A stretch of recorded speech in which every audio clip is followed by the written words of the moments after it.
जय सनातन मित्रों, जय माँ भारती, जय भगवान।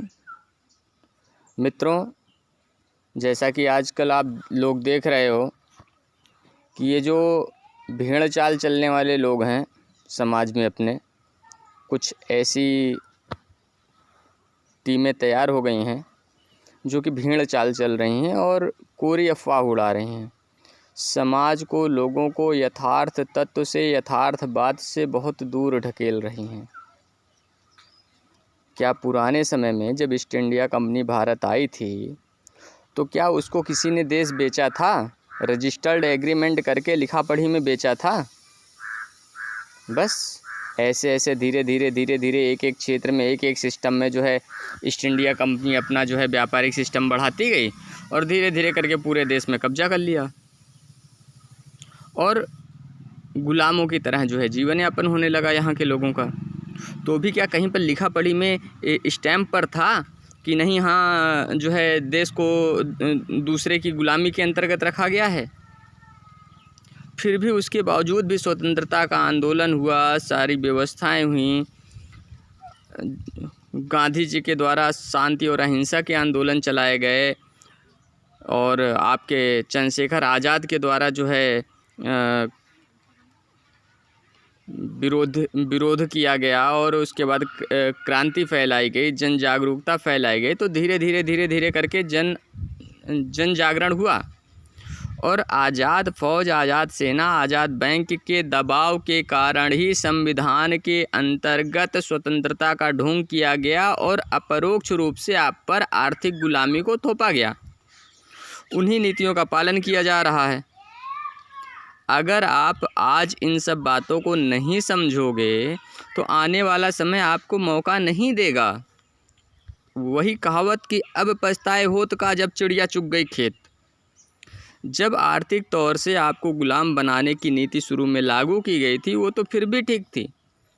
जब तक सरकारी जो संविधान था जिसके अंतर्गत लोगों के प्रति लायबिलिटीज थी, अंतर्राष्ट्रीय स्तर पर उसका दबाव था कि लोगों को रोज़गार दिया जाता था, उन सरकारी संस्थानों के माध्यम से आर्थिक सुरक्षा दी जाती थी, अनाज अन्न धन की सुरक्षा दी जाती थी। जैसे कि आपके कोरोना काल में देखिए, अनाज बांटा गया सरकार के द्वारा। लेकिन जब कुछ सरकार के हाथ में रहेगा ही नहीं, लोग जिए या मरें उससे क्या मतलब है? जब संविधान के अंतर्गत कोई चीज़, कोई सिस्टम रह ही नहीं जाएगा तो आप किस पर दबाव बनाओगे आने वाले समय में? किसी प्राकृतिक आपदा, किसी महामारी, किसी दिक्कत के समय पर अगर आप आज नहीं जागोगे तो आने वाला वक्त आपको मौका नहीं देगा। अभी देखो, कृषि कानून 3 बिल लागू किए गए, उन 3 बिलों का क्या रिजल्ट निकला? हरियाणा में इस वक्त गेहूं की फसल कट करके तैयार मंडियों में पड़ी है। मंडियों पर ना तो सरकारी लेवियों में, जहां पर खरीद फरोख्त सरकारी संस्थान जो है करते हैं, ना वहां पर किया जा रहा है, ना मंडियों से ख़रीदा जा रहा है सरकारी संस्थानों के माध्यम से। जो भी सिस्टम वहाँ पर मंडी सिस्टम का था, मंडी सिस्टम में कोई ख़रीद ही नहीं रहा है। जो वहाँ की जो मंडियों की एसोसिएशन है वो सब परेशान है, तनहा है कि जो अनाज है अगर पानी बरस गया, सड़ गया तो कौन जिम्मेदार होगा? कौन उसका जो है भरपाई करेगा किसानों का?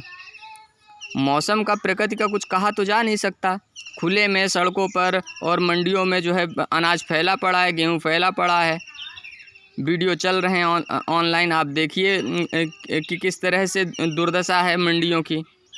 मंडियों में ख़रीदारी नहीं हो रही है। मंडियों में ख़रीदारी क्यों नहीं हो रही? सरकारी संस्थान ख़रीदारी नहीं कर रहे हैं, प्राइवेट संस्थान ख़रीदारी करेंगे, या दबाव में आने पर सरकारी संस्थान अगर ख़रीदारी करेंगे तो औना पौना ख़रीदारी करेंगे। तो कुल मिलाकर के क्या है, जब प्राइवेट सिस्टम अपने आप को डेवलप कर लेगा, ख़रीद फरोख्त करने के लायक अपने आप को बना लेगा, तब जा कर के अनाज ख़रीदा जाएगा। जब ख़रीद फरोख्त किया जाएगा तभी तो किसान को राहत मिलेगी। लेकिन किसान से ख़रीद फरोख्त पूरा किया जाए, लेकिन नहीं, उसमें भी प्रताड़ित जैसे पहले किया जाता था, अब थोड़ा और ज़्यादा किया जा रहा है। अब इसलिए और ज़्यादा किया जा रहा है क्योंकि अब जो है उत्तरदायित्व तो सारा प्राइवेट कंपनियों को, निजी कंपनियों को दे दिया गया है। उनका सिस्टम जब क्रिएट होगा तब वो अपना एक एक करके ख़रीदेंगे। जिस तरह से ट्रेनें बेची जा रही हैं, जब से लॉकडाउन लगा तब से यात्रियों की, आम आदमी को, आम नागरिक को एक स्थान से दूसरे स्थान जाने के लिए महान दुर्दशा का सामना करना पड़ रहा है। और पेट्रोल महंगा होने के कारण और बस अन्य साधनों का, बस वगैरह का, अन्य साधनों का इतना ज़्यादा भाड़ा है कि आम आदमी चलने की स्थिति में नहीं है। अब जैसे ट्रेनें भी चल रही हैं, तो ट्रेनें जो चलाई भी जा रही हैं, तो जो ट्रेनें प्राइवेट कंपनियां खरीद लेंगी, जो ट्रेनें बिक जाएंगी वही ट्रेन चलेगी, सरकार की तरफ से कोई नई ट्रेन नहीं चलेगी। तो इसका आने वाले समय में रिज़ल्ट क्या होगा? कानपुर सेंट्रल से लखनऊ तक की जो लोकल ट्रेन चलती थी, जिसका टिकट का भाड़ा 20 रुपये था, एक्सप्रेस का भाड़ा 45 रुपये था, एक लोकल ट्रेन चालू हुई है, उसका भाड़ा 45 रुपये है। सोचिए कितना डिफरेंस आया। एक साल, केवल लॉकडाउन की बंदी में 1 साल का डिफरेंस आया। डीजल पेट्रोल सब की कीमतें कम हैं, विद्युत उत्पादन की वही स्थिति है। तो कुल मिलाकर के जो 20 रुपये भाड़ा था वो 45 रुपये भाड़ा ट्रेन का ही, लोकल ट्रेन का कर दिया गया है। और जो प्राइवेट कंपनियों की ट्रेनें चल रही हैं, उन ट्रेनों का भाड़ा इस तरह का है कि जो भाड़ा 1500-1700 रुपये हुआ करता था, वो भाड़ा 2700, 2800, 2900 आसपास में घूम रहा है। कितना टाइम लगा, कितना टाइम बीता? केवल निजीकरण के नाम पर ही, निजीकरण के शुरुआत पर ही भाड़ा 2 गुना हो गया है। आने वाले समय में क्या होगा? जितने अंधभक्त हैं कह रहे हैं देश नहीं बेचा जा रहा है, देश नहीं बिक रहा है, निजीकरण हो रहा है, निजीकरण होने से और अच्छा कार्यक्रम होगा।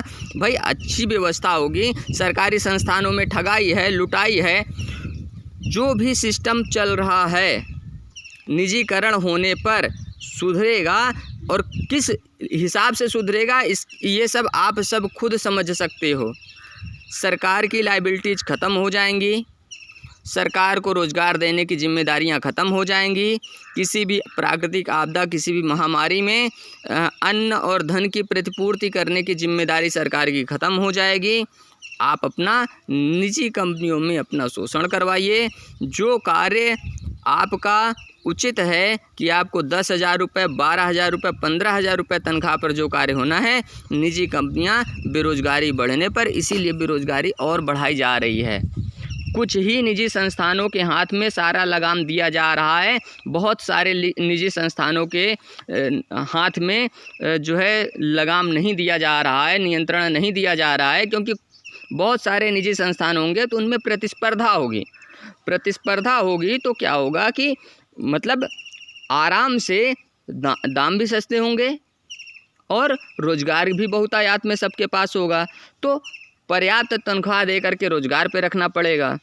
निजीकरण में कुछ ही संस्थानों को इसीलिए दिया जा रहा है जिससे कि वो मनमानी तनख्वाह दें, शोषण करें और मनमाना रेट भी उगाही करें। ये सारा सिस्टम चल रहा है। अगर आप अब भी नहीं जागोगे, अब भी नहीं चेतोगे, तो कोई कुछ नहीं कर सकता। कम शब्दों में मैं इतना ही कहना चाहूँगा कि ईस्ट इंडिया कंपनी को किसी ने लिखित में नहीं देश को बेचा था, और फिर भी 150 साल की गुलामी हुई, और वही सिस्टम आगे फिर चल रहा है।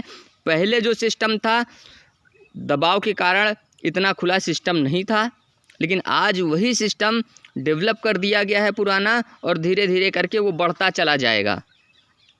आप सब खुद समझदार हो, ज़्यादा मैं कुछ नहीं कहूँगा, बस यही कहूँगा कि अपनी समझ का प्रयोग करिए। गोदी मीडिया का और भेड़ चाल अंधभक्तों का, उनकी भाषा का प्रयोग मत करिए, उनकी समझ का प्रयोग मत करिए, अपनी समझ का, निजी समझ का प्रयोग करिए। क्योंकि मोदी ने कहा था 2 करोड़ रोज़गार देंगे, तो वास्तव में मोदी ने 2 करोड़ रोज़गार दिया है, जिसमें 65 लाख ऐसे अंधभक्त हैं जो इनके नेताओं के चमचे हैं। उनको वेतन दिया जा रहा है, जो नेताओं के इनके पिछलग्गू हैं। उनको केवल मुफ्त इसलिए पगार दी जा रही है, पेमेंट दिया जा रहा है, जो उनके पिट्ठू हैं उनको 8-10 हज़ार, 12 हज़ार, 15 हज़ार, जिसकी जैसी हैसियत है उसको महीने का खर्चा के नाम पर दिया जाता है, गाड़ी पेट्रोल के खर्चे के नाम पर दिया जाता है, और भी जो मांगते हैं वो दिया जाता है, वो सुविधा दी जाती है। वो सिर्फ इसलिए दी जा रही है ताकि इनका online Facebook, WhatsApp, Twitter, Instagram, इन सब के माध्यम से केवल कोरी अफवाह और अंधभक्ति फैला सकें। इसके अलावा जो बचा उसमें आप देख लीजिए कि किस तरीके से इन लोगों ने हर जगह दलाली का सिस्टम बढ़ा दिया है। आपको करना है, आप भी करिए दलाली, इनके सिस्टम को एडॉप्ट करिए, आपको कहीं ना कहीं पेट पालने भर का मिल जाएगा। आने वाले समय में भगवान मालिक हैं। सही को सही मानिए, गलत को गलत कहिए और सही को स्वीकारने की क्षमता रखिए। अगर आप सही बात को स्वीकारोगे नहीं, भेड़ चाल लोगों के कहने के अनुसार चलोगे, गोदी मीडिया के अनुसार चलोगे, तो आने वाले समय में निश्चित ही आप हंस लो, दूसरों पर हंस लो, दूसरों की हंसी उड़ा लो, खिल्ली उड़ा लो, लेकिन आने वाले समय में जो आपकी आगामी पीढ़ियां हैं वो निसंदेह गुलामी करेंगी, इसमें कोई दो राय नहीं। उसको कोई नहीं मना कर सकता है, उसको कोई नहीं रोक सकता है। अगर आपने आज ही सारे बिगड़ते हुए सिस्टम को खुद नहीं संभाला तो देश में कंपनियां बिकती चली जाएंगी, धीरे धीरे करके निजीकरण होता चला जाएगा और आप गुलामी का इंतज़ार करना, बस बोलना कुछ नहीं। कोई बोल रहा हो तो उसका विरोध करना, उसकी हंसी उड़ाने के मखौल में बातचीत करना, उसके ऊपर टांट कसना, इसके अलावा आपके पास कोई दूसरा रास्ता चारा नहीं है। मेरी सेहत पर कोई फ़र्क नहीं पड़ता है, मैं सनातन सिस्टम पर चलता हूँ। मैं हिंदू, मुस्लिम, सिख, ईसाई, क्रिश्चियन, जैनी, बौद्ध, पारसी, फारसी इन सब सिस्टम को नहीं मानता हूँ। जो इंसान है, जो ईश्वरीय सिस्टम पर, भगवत सिस्टम को मानता है, मैं उसको मानता हूँ, मैं उसका साथ देता हूँ। बाकी जो प्रेत पूजन कर रहा है, जो साईं पूज रहा है, जो कुछ भी कर रहा है दुनियादारी में, सनातन सिस्टम को छोड़ करके, सनातन को बढ़ने वाले सिस्टम को छोड़ करके जो सनातन को तोड़ने वाले सिस्टम पर चल रहा है, उससे हमें कोई वास्ता नहीं। वो जाने, उसके कर्म जाने। हर व्यक्ति अपने कर्मों का जिम्मेदार है, कोई किसी के कर्मों का भागीदार नहीं होता। कहा गया है कि माँ बाप भी जन्म के साथी होते हैं, कर्म के नहीं साथी होते। जब जन्म देने वाले माँ बाप कर्म के साथी नहीं होते, इंसान अपने कर्मों को खुद भोगता है, तो दूसरा आम आवाम के बीच का आम आदमी कहाँ से किसी को कोई सपोर्ट कर सकता है? कोई किसी को सपोर्ट तभी कर सकता है जब एक सिस्टम के तहत ईश्वरीय सिस्टम पर चलेगा। तो ईश्वर जिससे जब जो मदद करना कराना चाहेगा, ईश्वर वही करा सकता है। क्योंकि कराएं करावें भंजें सोई, उमा राम गति लखा न कोई। ईश्वरीय सत्ता के कार्य वो कब, कैसे, क्या करता है, क्या कराता है, ये सिर्फ ईश्वर ही जानता है, दूसरा कोई नहीं जानता है। रावण ये सोचता था कि मैं कर रहा हूँ, ये रावण सोचता था, जबकि विधि के विधान के अनुसार, प्रकृति के अनुसार वो अपने कर्म और आचरण से बाध्य था वही करने के लिए जो वो कर रहा था।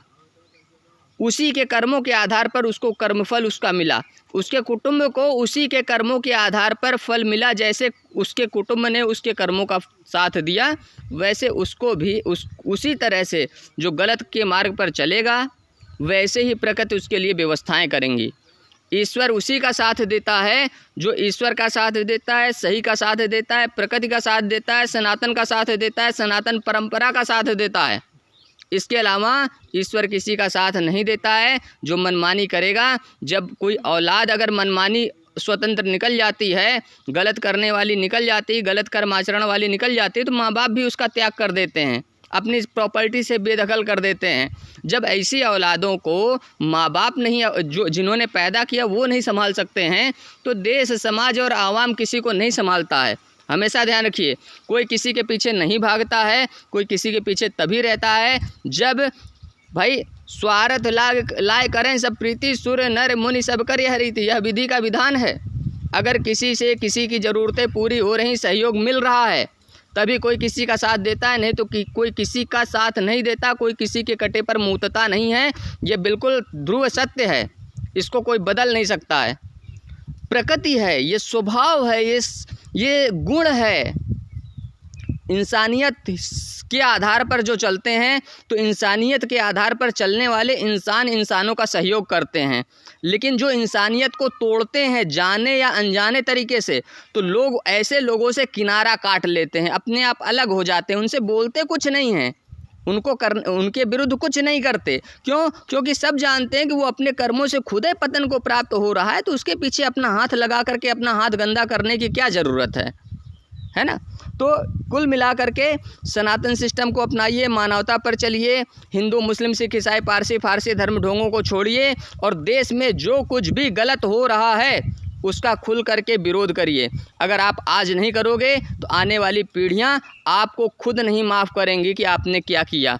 कितने बलिदानों के बाद देश को स्वतंत्रता दिलाई गई। यद्यपि उसका ढोंग ही किया गया। आज़ाद के हिसाब से देश स्वतंत्र होता तो देश वास्तव में स्वतंत्र होता, लेकिन स्वतंत्रता का ढोंग अपना दिया गया जिससे कि देश पूरी तरह से आज़ाद ना हो, स्वतंत्र ना हो।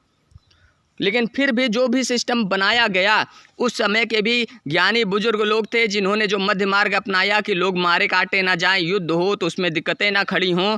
तो इसकी वजह से जिन्होंने संभाला सिस्टम को, उस सिस्टम में ही आगे मजबूती करते चले जाते तो देश मजबूत हो जाता, पूर्णतः स्वतंत्र हो जाता। भाई तुरंत ना होता, 10, 20, 50 साल में ना होता, 60, 70, 100 साल में होता, लेकिन देश आज अगर उस सिस्टम के आधार पर चल रहा होता, जिस सिस्टम और जिस नज़रिए के आधार पर देश को स्वतंत्रता दिलाई गई, भले संविधान के तहत दिलाई गई, अगर उस सिस्टम की सोच को अगर मजबूती दिया जाता तो देश पूर्णतः आज तक स्वतंत्र हो चुका होता। लेकिन इन सत्ताधारी राजनीतिज्ञों ने, इन सत्ताधारी पार्टियों ने, इन्होंने देश को पुराने सिस्टम में उलझाते चले गए। जो अंग्रेज़ों की सोच थी उसको इन लोगों ने पुख्ता किया है, उस सोच के आधार पर इन लोगों ने काम किया है। इसके अलावा इन लोगों ने कुछ नहीं किया है। हम लोगों के पूर्वजों की जो क्षति रही है, जो बलिदान रहा है, उसकी भरपाई कर पाना बहुत मुश्किल है। अगर आप आज सिस्टम को नहीं संभालते हो तो आने वाला समय, आने वाली पीढ़ियां आपको बख्शेंगी नहीं। इसी के साथ मैं अपनी वाणी को विराम देता हूं। जिस तरह से किसानों की दुर्दशा का सिस्टम शुरू हो चुका है हरियाणा में, अभी शुरुआत है।